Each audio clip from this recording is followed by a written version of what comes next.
Look what it is. Another fool who thinks they can stop me and my squad? Let's see how this goes for you, buddy. First things first, I open up with King Gambit, while my opponent pulls out their Grimmsnarl and is currently being blown away by my alpha play. After that, he starts putting up screams while my King Gambit starts bonking his Grimmsnarl over the head a few times till it meets its early demise. But that's when the threat is in.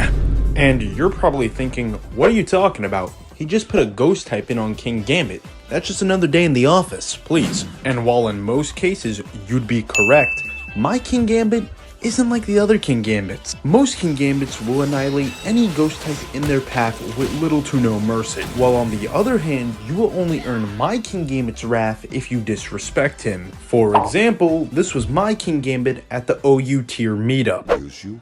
Am I some sort of clown to you? I hate my job. And well now, if that stupid bit didn't spell it out for you already, I don't run Kowtow Cleave or Knockoff. I know, heresy, yes, but you'll see why later. For now, my King Gambit is currently admiring the opponent's Sigma grind set until me and the other trainer legally force our Pokemon to fight again. Due to this rule edge getting absolutely swole, I'm forced to terastallize. Our mons trade blows, and if you're looking at what I'm looking at, this isn't looking so good for us. So, I gotta make a decision.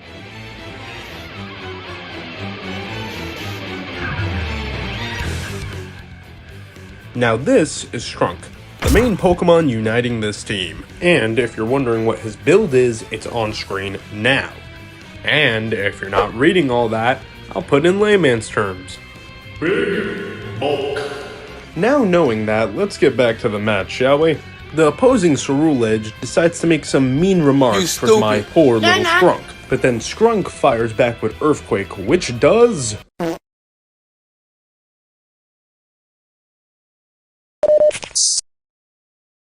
Oh. Well, I'm right f***ed, aren't I? Right in the down under. It's over. He's just gonna get way too buff and sweep the rest of my squad. Maybe Skrunk just didn't have what it takes.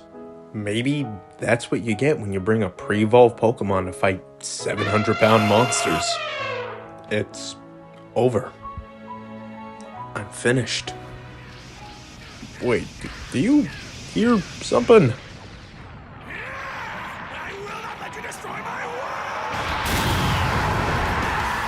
Man, I'm dead. Holy shit, he fucking did it! Oh, we got a match win. Okay, let's get back into it. Corviknight comes in, and since Skrunk earned his right to live, Goodra follows up. Now, Goodra has all the tools they need to turn Corviknight to a molten pile of steel. The only problem being is that Corviknight and the Nokia phone share the same molecular build, meaning he's not going down without some type of a fight. Even though Corviknight is on its last leg, the trainer, instead of trying to just let it die and get a clean switch in, actually switches it out into Great Tusk, which was a mistake, because Goodra is a multi-tool. But instead of killing Goodra, he has his Great Tusk set up Stealth Rocks, which lets Goodra take the Great Tusk down. Then, the Great Tusk is followed up by the one and only Iron Valiant. There's one problem: Goodra has 150 special defense and resist electricity, therefore making them practically rubber, and leaving the Iron Valiant wide open to a super effective Sludge Wave, which kills the Iron Valiant and my opponent's fighting spirit, causing them to forfeit the match.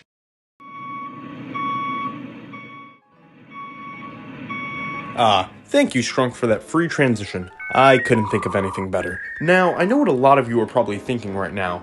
Shion, that was pretty cool, but you kinda just won with dumb luck and gambling away the game on Skrunk landing a crit. Which, yes, that is one way you could see it, but hear me out here and try to think of it from this perspective. While there are a few other Pokemon that could handle that situation, Skrunk was able to deal with it in his own unique way. And he was only able to do that because he was Sandshrew. For example, let's say instead I threw in Dondozo. Dondozo would completely wall Ceruledge, he'd ignore his buffs, and would be able to kill him no problem at all. Even with all that being said, most people when they see a Dondozo on their bulk up Ceruledge will know to switch out because it stands no chance of winning. Unlike seeing a Sandshrew on your bulk up Ceruledge, where you don't really think it's gonna pose any actual threat. Leading to him letting me live, thinking he could just get free bulk up after bulk up, But with every earthquake I threw out, there was always a chance I would crit and that I would kill. And hey, if you think I just got lucky, that's fine. The next game I got a more practical showing for our silly little Sandshrew. Now for our next match, we're fighting a not so common team archetype. For those with Showdown experience, you'll probably know immediately what they want to do, but I'm gonna explain it play by play. So immediately, my opponent opens up with Leavanny, while I bring out my Roaring Moon. I immediately decide to use U-turn, get to hit Leavanny and swap out while doing massive amounts of damage. Then our silly little guy comes in, while Leavanny sets up Sticky Webs. Sticky Web is a setup hazard move. Pretty much after its use, whenever a Pokemon comes in that is grounded, it will immediately get slowed down by one stage. Now there's a way to counter this effect, a little move called Rapid Spin. This move, the Pokemon just spins around and removes any hazards on the stage. Luckily, our good little friend Skrunk has this move, so we really have nothing to worry about. Ha! Nice try, jackass! So I may have forgotten Rapid Spin doesn't work when a Ghost type is on the field. It's fine, we still got this in the bag. We take out Skrunk and bring in Goodra, since Typhlosion's eruption can turn most of my Pokemon to straight ash. I do believe I'm on fire. Except for Goodra, who eats the hit with no problem at all. Typhlosion switches out to preserve its own health, but lets Dragalge take the hit for it, which doesn't look so good for them. We then continue our offense by showing why Goodra is the better Gen 6 Dragon type. Why am I still alive? Leavanny comes in on their last leg, and I bring in Skrunk. And look at what we have here, a repeat of the exact same situation. Except this time I got something cooking. I'm back, bitches! You fall! And that is how you beat this strategy. One good read is all it takes to turn the tide. And while we may have not killed the Typhlosion, we perform the exact same read later and pick up that kill. Which, good going, my little guy. You sure did do your part. Yippee! Now it's time to say goodbye.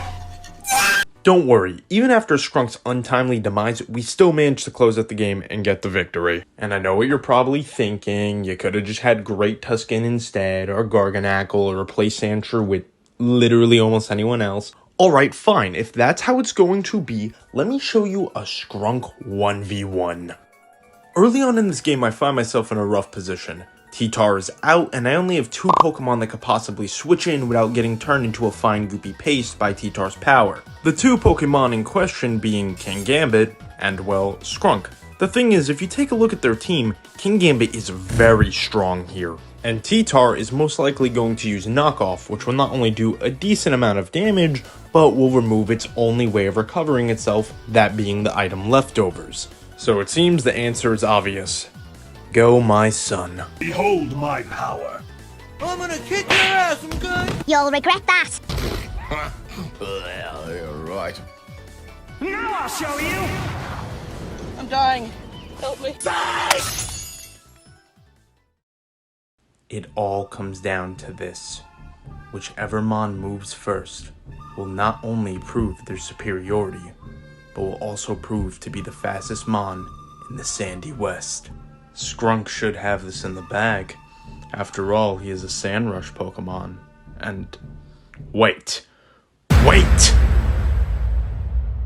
逃げるな、卑怯者！俺はお前らから逃げてるんじゃない！太陽から逃げてるんだ！いつだって鬼殺隊はお前らに有利な夜の闇の中で戦っているんだ！生身の人間が逃げるな、バカ野郎！ You know, he may have not won, but he put up a damn good fight for what's supposed to be just a little Sandshrew. And you know, I'll be honest with you. We lost this game, but it was incredibly close. And I don't think it would have been nearly as close if Skrunk hadn't severely injured that T-Tar to the point it felt the need to escape his wrath. Thank you, Skrunk the Sandshrew. And for all of you whose favorite Pokemon may not be viable or optimal, give it a try. Experiment a little. See if you can make it work. And hey, hope to see you on ladder. Because while it is fun to win, it is far more fun to win with your favorites. Hello everyone, Shion here, and thank you for watching. I couldn't even explain to you why this took so long. There's just a lot of factors not involved in the video, but I'm sorry. I'm gonna try to get that thing. I'm not even gonna say how fast I'm gonna get the next thing up. I'm just gonna do it because I keep saying this time and that time, and I don't think in my entire history I've ever been fairly accurate. So yeah. But ignoring that, we got some important shoutouts to get through. First off is my good friend Cal, who made the Xenoblade remix that was used in this video. He actually has tons of different remixes on his channel, and I highly encourage you to check him out, especially if you're big into Sonic or Xenoblade music. They're all really good. One of my newest and favorites is he made the Mario 64 Christmas level. I never played Mario 64, but I listened to it, and that shit bops, and I'm not a real big Mario person, so he's linked down below. Go check him out. It's really great. The second is my girlfriend, who actually made this cute thumbnail of Skrunk being held captive by a roaring moon. It's adorable, and it's really funny. It is easily one of my favorite pieces of art that has ever been made for this channel. It's definitely up there. I love the line work on this one. But yeah, that's going to be all for the shoutouts. If you want to keep up with me, just look at the community page. I should be posting updates there. Hopefully, yeah, I don't know why I keep saying that. Next video comes out when it comes out. I'm going to try to get it fast. Done. Bye!